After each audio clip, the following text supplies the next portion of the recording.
అంతా బాగానే కుట్టాము. కానీ వేసుకున్న తర్వాత బ్లౌజ్ అనేది లూజ్‌గా ఉంది, టైట్‌గా ఉంది అని అనుకుంటున్నారా? అలాంటప్పుడు ముందే ఇలా చెక్ చేసుకోండి. Part to part, front part, back part, hands మొత్తానికి ఏ పార్ట్‌కి ఆ పార్ట్ అదే బ్లౌజ్‌తోనైతే మార్కింగ్ చేసేసుకొని ఇలా అయితే మార్కింగ్ పెట్టేసుకోండి. మార్కింగ్ పెట్టేసుకున్న విధంగా అయితే మనం స్టిచ్చింగ్ చేసుకున్నామంటే ఆది బ్లౌజ్ ఎలా ఉందో మనం కుట్టిన బ్లౌజ్ కూడా అలానే వచ్చేస్తుంది.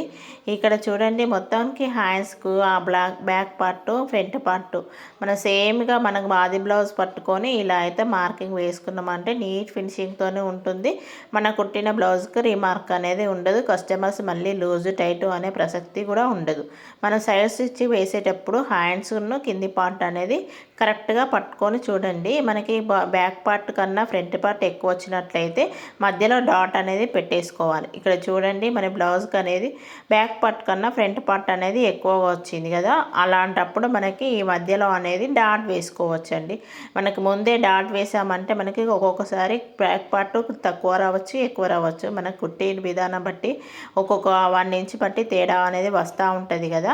అలాంటప్పుడు ముందు వేయకుండా ఇలా మన సైడ్ స్టిచ్ చేసేటప్పుడు డాట్ అనేది వేసేసుకున్నాం అంటే మనకి ఈజీగా అయితే వచ్చేస్తుంది.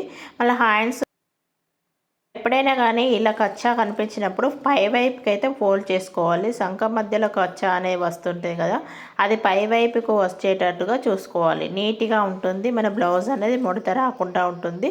మళ్ళీ ప్లస్ గుర్తు అనేది కరెక్ట్గా వస్తుంది అన్నట్టు. ఏంటంటే మనకి హ్యాండ్స్ భాగం ఉన్నాము, ఫ్రంట్ భాగం, బ్యాక్ భాగం అనేది కరెక్ట్ సైజులో వచ్చినట్టుగా తెలిసిపోతుంది. ఇక్కడ చూడండి ప్లస్ గుర్తు అనేది వచ్చినట్లయితే మనకి బ్లౌజ్ అనేది కరెక్ట్ ఫిట్టింగ్తోనే వచ్చినట్టుగా అనిపిస్తుంది. ఎక్కడ ముడత